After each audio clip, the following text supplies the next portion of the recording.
El texto que nos ocupa en esta mañana es Efesios 4, versículos 29 al 32.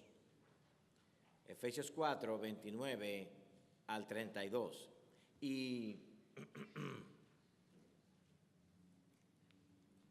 este texto trae un aspecto de lo que vimos en el versículo 26, que es que no pequemos cuando somos provocados a ira. Y este texto ahora toma este concepto y lo expone. Efesios capítulo 4, versículos 29 al 32 dice: ninguna palabra corrompida salga de vuestra boca, sino la que sea buena para la necesaria edificación, a fin de dar gracia a los oyentes. Y no contristéis al Espíritu Santo de Dios, con el cual fuisteis sellados para el día de la redención. Antes bien, sed benignos unos con otros, misericordiosos. Quítense de vosotros toda amargura, enojo, ira, gritería y maledicencia y toda malicia. Antes bien, sed benignos unos con otros, misericordiosos, perdonándoos unos a otros, como Dios también os perdonó a vosotros en Cristo Jesús. Vamos a leer ese texto otra vez.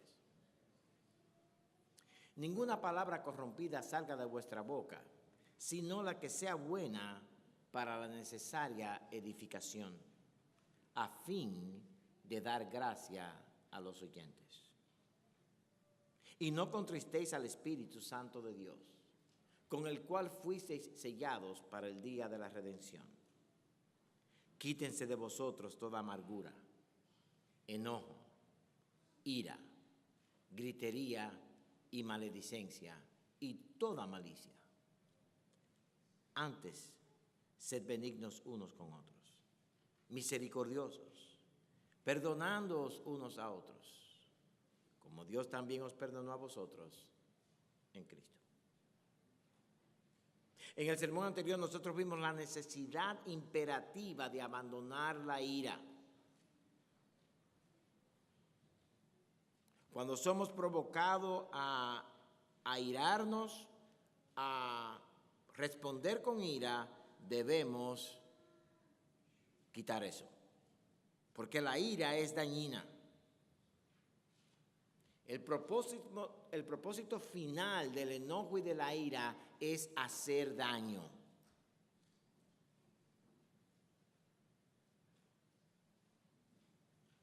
Ella, la ira, el enojo, no obra el Evangelio de Cristo. Cuando hay un conflicto y uno de las dos partes o una de las partes se aira, ahí no va a haber gracia. Ahí no va a haber Evangelio de Cristo. Por tanto, no habrá verdadera reconciliación. La ira divide.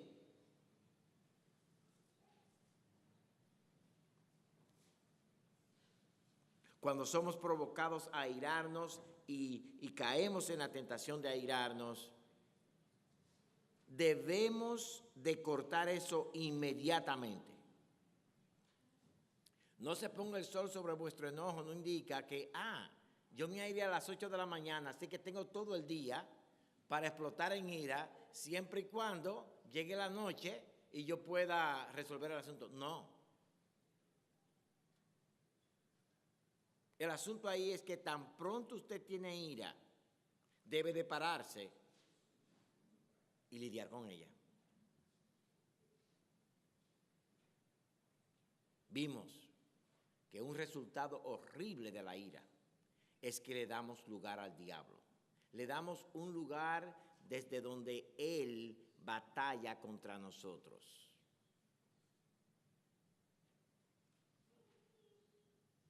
Segundo, vimos que debemos quitarnos la ropa del hurto, del robo, y que debemos trabajar. Un hombre saludable que no trabaje no es un buen testimonio a Dios. Especialmente en esta economía donde hay mucho trabajo.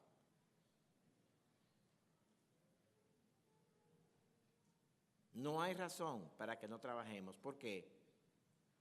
Porque aún el ladrón que antes le quitaba el trabajo del otro, el fruto del trabajo del otro, dice Pablo, debe vestirse de trabajo y un trabajo que le sea bueno para sostener a los suyos y aún para dar. De ladrón a generoso, de haragán a trabajador, de ser un usuario de los demás a ser un siervo de los demás. En el mensaje de hoy veremos 3 puntos. 1, hablemos con gracia. Aunque el texto habla mucho de la ira, el punto aquí es que debemos hablar con gracia. 2, no contristéis al Espíritu. Y 3, debemos tener una transformación evangélica. Ahora, en el orden del mensaje de hoy, yo cambié el punto número 2 por el 3. Entonces, lo que usted tiene como 3, transformación evangélica, va a aparecer como 2 en la pantalla.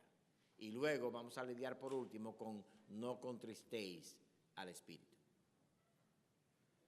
Bien, con esto en mente, hermanos, vamos a ver nuestro primer punto. Hablemos con gracia.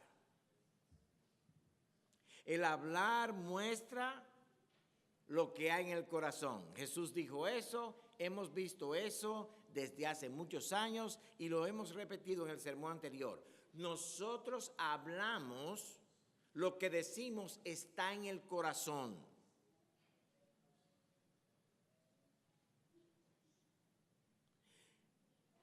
El famoso Chavo del Ocho no se le chispoteó. Lo que él dijo estaba en el corazón.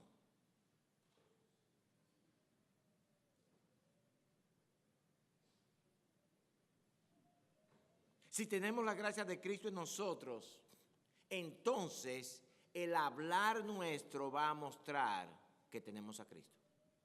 Versículo 29. Ninguna palabra corrompida salga de vuestra boca. ¿Cuál es la que debe salir? Sino la que sea buena para la necesaria edificación. ¿Con qué propósito? ¿A fin de qué? Dar gracia a los oyentes. Por si acaso se duermen, déjenme resumirle el punto ahora mismo. Cuando usted abra la boca, lo primero que tiene que tener presente, yo voy a abrir la boca para que cuando esa persona me oiga o ese grupo de personas me oigan, salgan con gracia.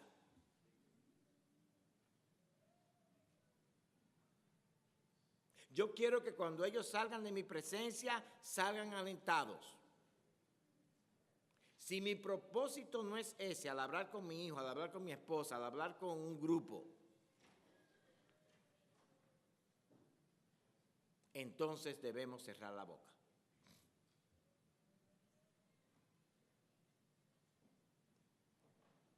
Cuando Pablo nos habla de palabra corrompida, muchas veces nosotros pensamos en una mala palabra. ¿Le llaman ustedes también mala palabra? En nuestro país una mala palabra es, aquí le ponen 4-letter words. Todo lo que tiene 4 letras en una palabra es malo aquí. Y yo creo que cada uno de nosotros ha oído hablar a alguien que de cada 5 palabras que dice, 6 son malas. ¿Okay? Pero aquí la palabra corrompida no se limita a una palabra vulgar, baja. En realidad, la definición de una palabra corrompida es dada por el contraste.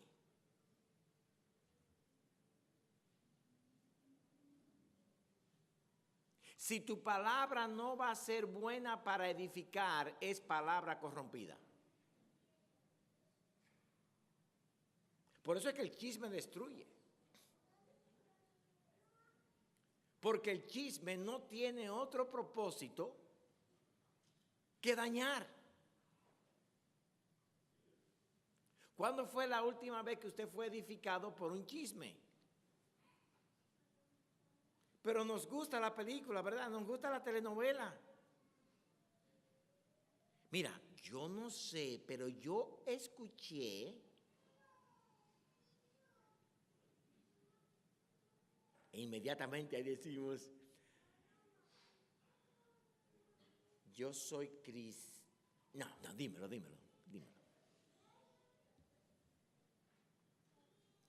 Y Pablo continúa con la ilustración del cambio de ropa. La palabra corrompida es la ropa vieja. La palabra buena es la ropa nueva. El mandato es claro, hermanos. No dice algunas palabras corrompidas, dice ninguna palabra corrompida salga de vuestra boca. Ninguna.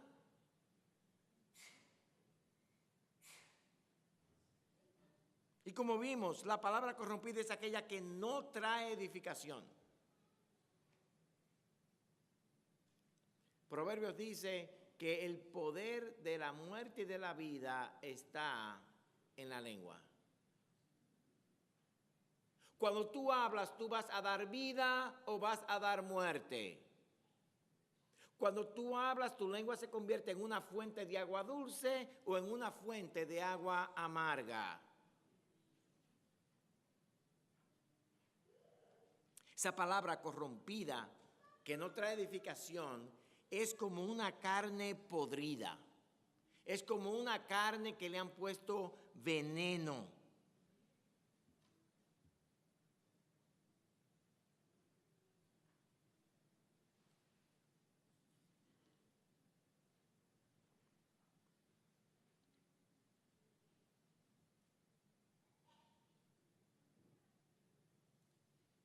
Cuando el propósito que tenemos al hablar es dañar, es vengarnos, es hacer que el otro vea lo malo que es sin ofrecer la gracia de Cristo, estamos hablando palabra corrompida.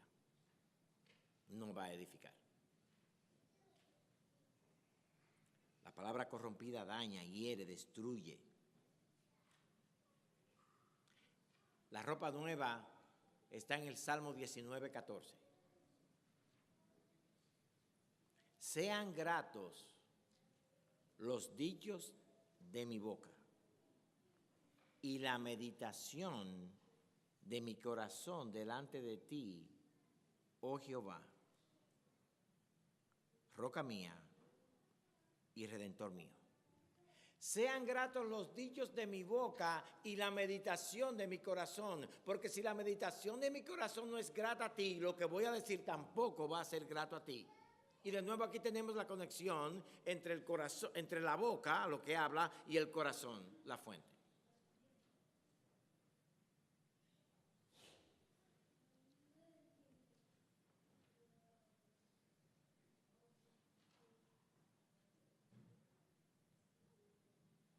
Entonces, para hablar palabra buena, tenemos que meditar cosas buenas en el corazón. Porque la boca habla de lo que está lleno el corazón.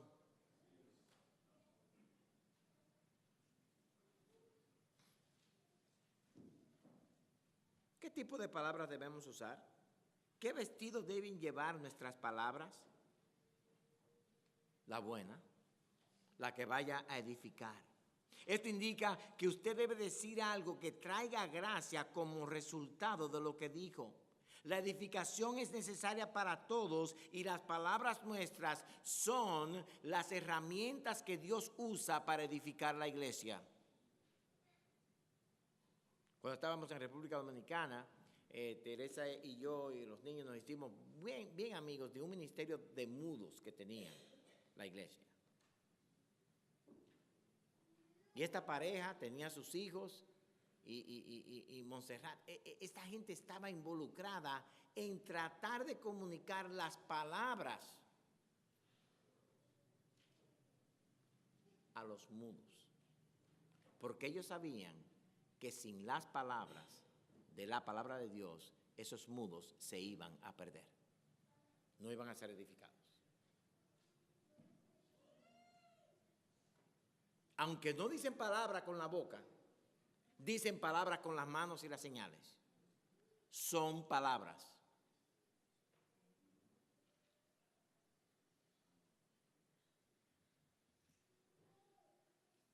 Vamos a traer esto a la práctica.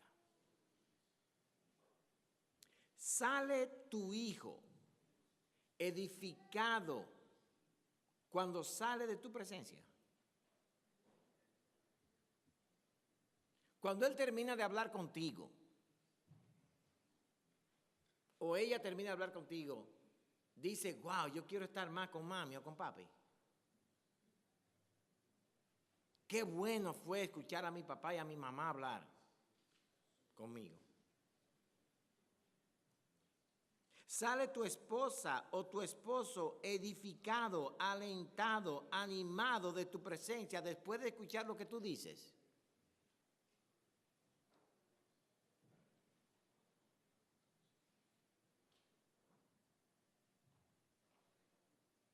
Hablaba con un hermano en el retiro y él nos decía, óigame, cuando salimos de aquí y llegamos a la casa, después de estar aquí en la iglesia, llegamos descansados.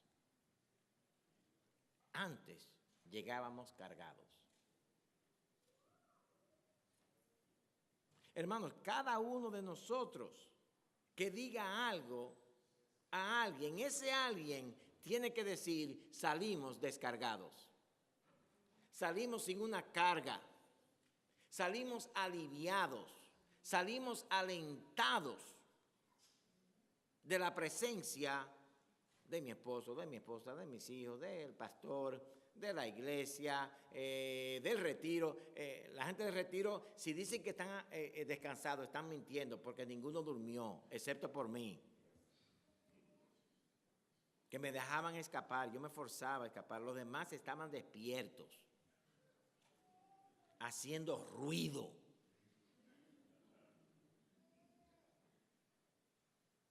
Hablas tú con el fin de edificar. O sea, antes de hablar tú dices, ese hermano me ha fallado, pero es mi hermano. Déjame decir, déjame pensar, Señor, dame palabras de tu palabra para que él salga edificado. Piensa, hermano, ¿cómo serían las conversaciones en su matrimonio si los dos, antes de ponerse a hablar de un problema, dijeran, el propósito aquí no es resolver un problema, el propósito aquí no es comprar un mejor carro, el propósito aquí no es tener, el propósito que tenemos al sentarnos al hablar es edificar, yo voy a edificar al otro. Y si el otro no te edifica, problema de él ante Dios. Pero yo voy a edificar. Eso no indica, hermanos, que no confrontamos.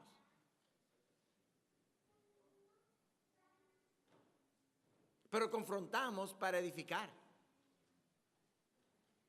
Y usted sabe cuando a usted lo confrontan para dañarlo o para edificarlo.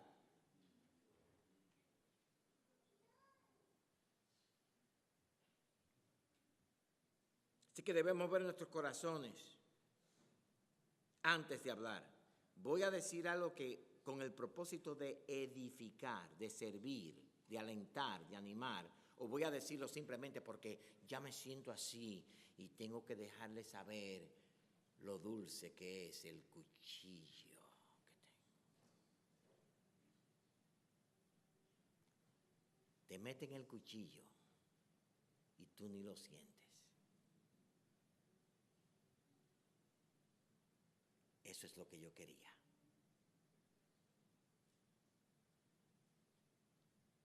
Dar gracias a los oyentes, hermanos.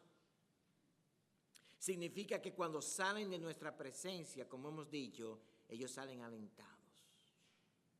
Aún al que ha pecado, la boca debe dar gracia evangélica. Aún cuando confrontamos a alguien con un pecado, debemos dar gracia evangélica. Hermanos, de nada nos sirve castigar al pecador. Déjele eso a Dios, que Dios sí sabe castigar al pecador.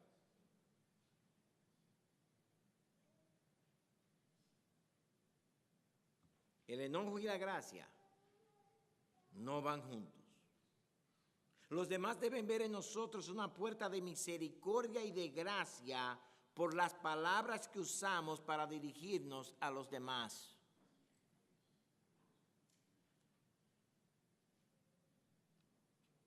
Como el texto dice, son los dichos de tu corazón, de tu boca, gratos al Señor. Es la meditación de tu corazón grata al Señor.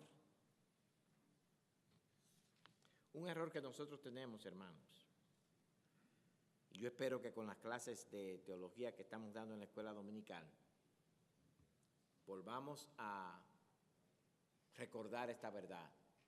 Dios está presente.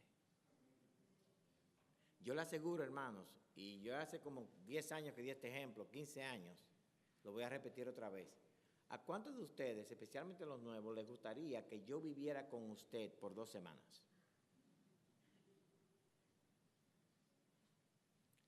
Oye, pero no hay mucho. Y yo creí que me amaban. José Luis, el esposo de Stephanie, quiere que yo viva. Pero que yo voy a vivir con usted, yo voy a escuchar cada conversación que usted tiene, cada llamada telefónica que usted tiene, cada pensamiento que usted tiene, usted me lo va a decir. Cuando usted va al baño, yo voy al baño con usted. Cuando usted sale del baño, salgo del baño con usted. Cuando usted se sienta en la computadora, yo me siento ahí detrás a ver todo lo que usted hace en la computadora. Por 2 semanas. Como que no aman al pastor tanto, ¿verdad que no? Hermanos, Dios está presente. Y a veces le tenemos más miedo al pastor que esté al lado de nosotros, oyéndonos lo que decimos, que al mismo Dios de los cielos.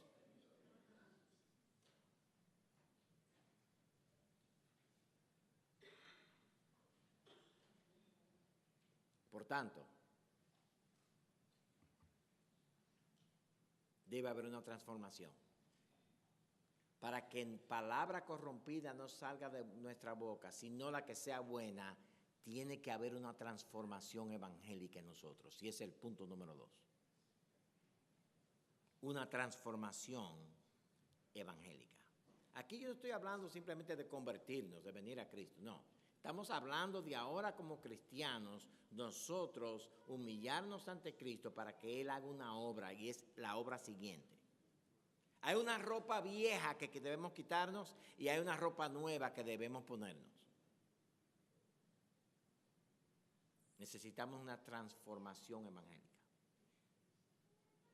Pablo da un resumen de lo que hay en el corazón que debemos quitar y la ropa nueva que debemos vestir. Versículo 31. Quítense de vosotros toda amargura, enojo, ira, gritería y maledicencia y toda malicia. Déjenme leer ese texto otra vez. Quítense de vosotros 2 o 3 amarguras. Toda amargura. Un poco del enojo. No, todo enojo. Un poco de ira.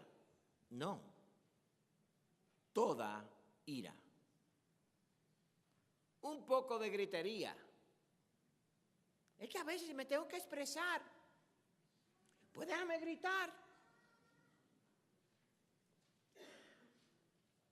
Toda gritería. Toda maledicencia. toda malicia. Hermanos, la gente que defiende que uno se puede enojar y que es humano enojarse, es humano natural. Para el cristiano, Dios nos manda a que todo enojo, toda amargura, toda ira debe ser quitada.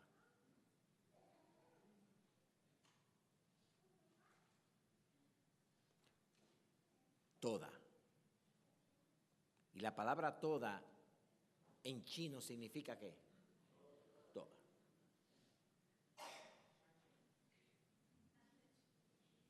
La amargura, hermanos, es el enojo, la ira que hemos permitido anidarse en el corazón. Usted se enoja y lidia con eso hoy y lo limpia, usted no va a caer en amarguras. Pero cuando usted deje el enojo, y él se lo merece, y ella se lo merece, y al otro día le añade un poquito más a la sopa, de repente usted tiene una olla llena de alacranes y ligosas, para complacer a Ana, ligosas, todo mezclado, a fuego lento. Y no hay manera de parar ese fuego.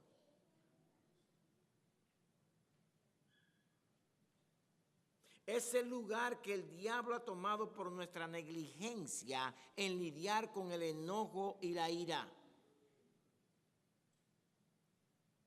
Y hablábamos el otro día, Yashu y yo, y él me dice, papi, ¿cuál es la diferencia entre lidiar con cuando uno tiene un patrón de pecado?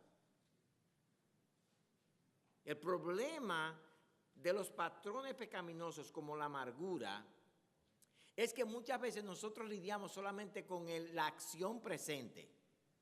Vean acá, ¿qué hora es? Cuando haya a las 10:15, alguien levante la mano. Muchas veces nosotros lidiamos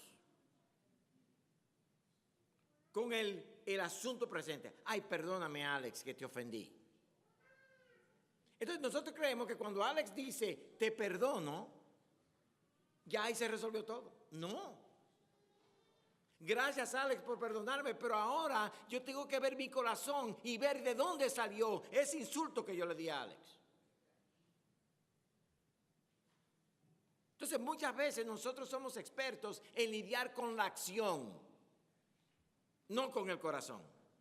Y ahí es que se forman los patrones, especialmente la amargura. La amargura es el patrón número 1 de destrucción de hogares, de iglesias, de relaciones, guerras, lo que sea.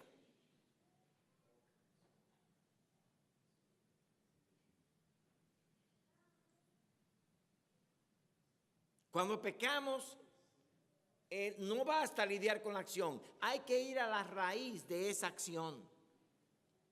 Y si tú quieres saber si estás amargado, todavía no he visto a ningún amargado que diga, yo soy una persona amargada. Bueno, o sea, hay un par que lo he visto. Yo soy en realidad una persona amarga. Pero si tú quieres saber si estás amargado o no, observe si siempre usted va al mismo problema, no importa cuál problema sea. La razón por la cual aquel carro chocó es porque Trump es presidente. La razón por la cual hay odios raciales porque Trump es presidente. Y no estoy hablando de política, estoy hablando de lo que usted oye en el radio todo el tiempo. ¿Por qué mataron a fulano? Porque Trump es presidente. Óyeme, pero muchos somos así con fulano o fulana. ¿Y por qué tú estás así? Ah, porque fulana, fulana. Otros es por una razón o objeto. ¿Por qué no tengo esto? Si yo tuviera dinero, pues yo no fuera así. Cuando tú tienes un patrón de amargura, se revela porque siempre tú vas al mismo lugar. Todas las discusiones terminan en ese mismo lugar. Eso es amargura y debe ser quitada.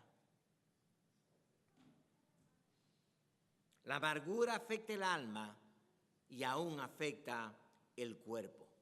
Proverbios 17:22 dice, el corazón alegre constituye o es buen remedio o buena medicina, mas el quebrantado, mas el espíritu triste seca los huesos.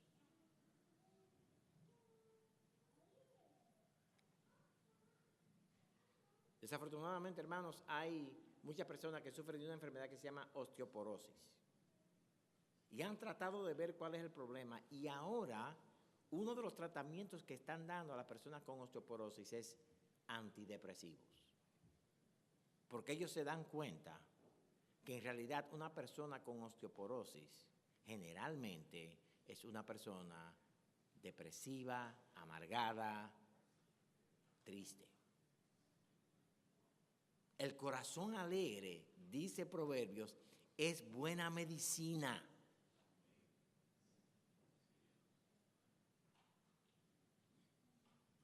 La gritería, hablar controlado por la ira y el enojo es como un martillo que golpea y rompe. Cuando usted empieza a gritarle a su hijo, cuando usted empieza a gritarle a su esposa o a su esposo, usted lo que está tomando un martillo tratando de romper.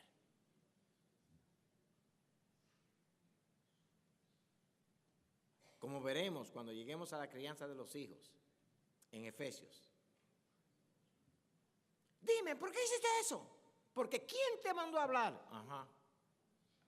Pero tú me estás preguntando que por qué lo hice y cuando te voy a contestar me dice que no puedo hablar. Eso es un padre o una madre impaciente, airado, martillándole el corazón a su hijo y destruyéndolo.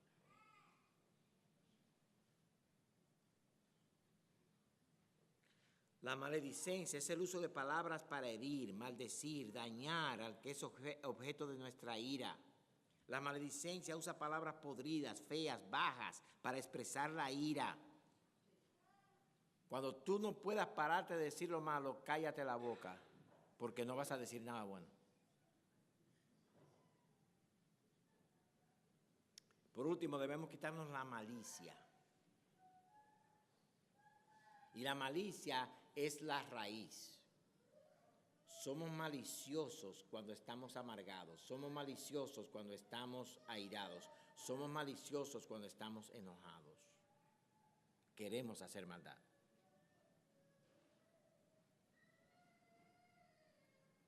Debemos quitarnos todas estas cosas, no una parte. No hay excusa para mantenernos así. Ahora, no basta con quitarnos estas cosas. Ya dejé la amargura. No, hay que vestirse de la ropa nueva. Y la única manera para un creyente vencer la amargura es vestirse de la ropa nueva. ¿Y cuál es la ropa nueva? Versículo 32. Antes, sed benignos unos con otros, misericordiosos, perdonándoos unos a otros, como también Dios os perdonó a vosotros en Cristo.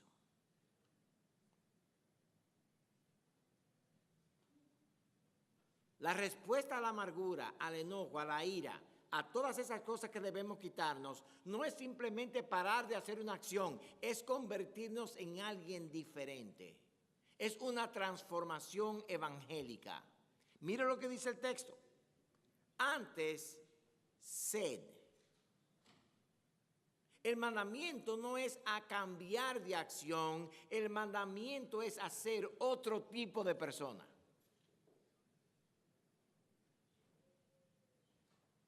Ahora yo me hago benigno.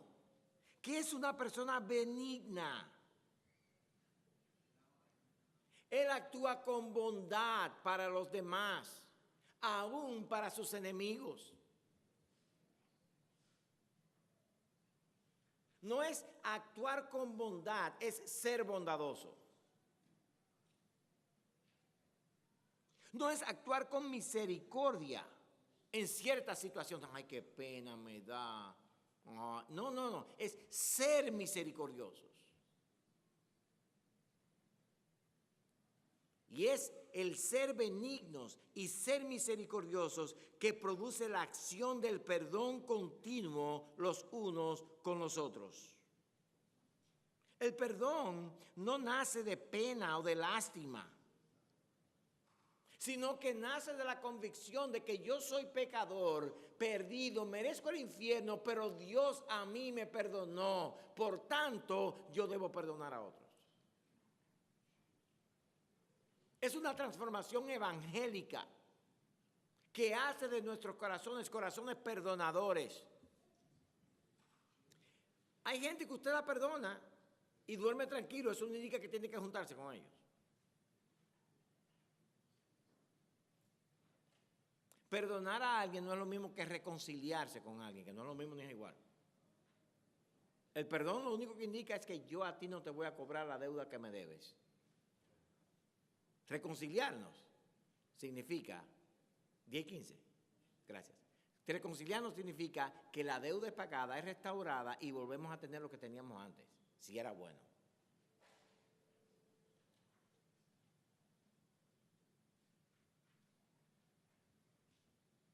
Entonces, el mandato de la Escritura es hablar para edificar. Ese mandato no puede ser obedecido hasta que no nos quitemos la amargura, la ira, el enojo de nuestros corazones. Hasta que no nos vistamos de benignidad y de misericordia. Esposa, tu esposo no es perfecto.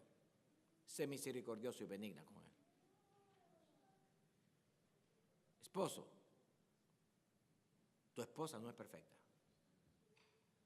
Sé benigno y misericordioso con ella. Por último, ustedes notaron, digo, algunos que quizás estaban despiertos, notaron que yo volé un versículo. Hablamos del 29 y saltamos al 31 y 32 y dejé el 30 de por medio. Bueno, el 30 vamos a verlo ahora. No contristéis al Espíritu. Versículo 30 dice, y no contristéis al Espíritu Santo de Dios, con el cual fuisteis sellados para el día de la redención. Hermanos, nosotros no podemos poner al Espíritu Santo a llorar. Ay, el pobre. No, contristar aquí no es eso.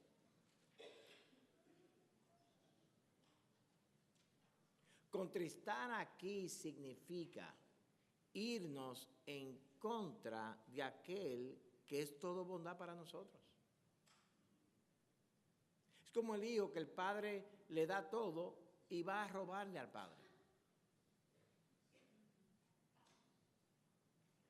Lo que da eso es lástima. Y el Espíritu nos ve haciendo estos disparates, llamándonos cristianos, y dice, óyeme, eso no es correcto. Yo no tengo tu herencia garantizada para que vivas así. Te estás yendo en contra de todo lo que es bueno para ti.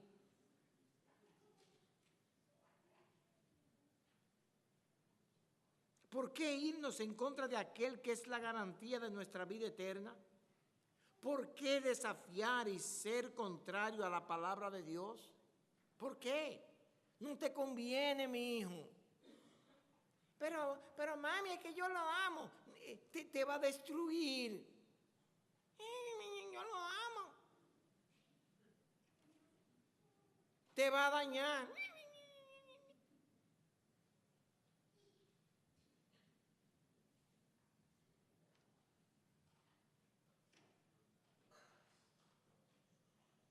Así como Jesús vio la dureza del pueblo y la aborreció, asimismo, si no prestamos atención a esto, el Espíritu de Dios no se place de obrar su gracia en nosotros hasta que no nos quitemos la ropa vieja.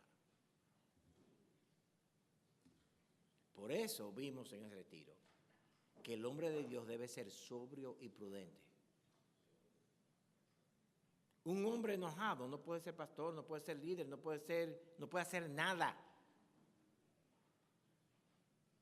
Un hombre amargado tampoco.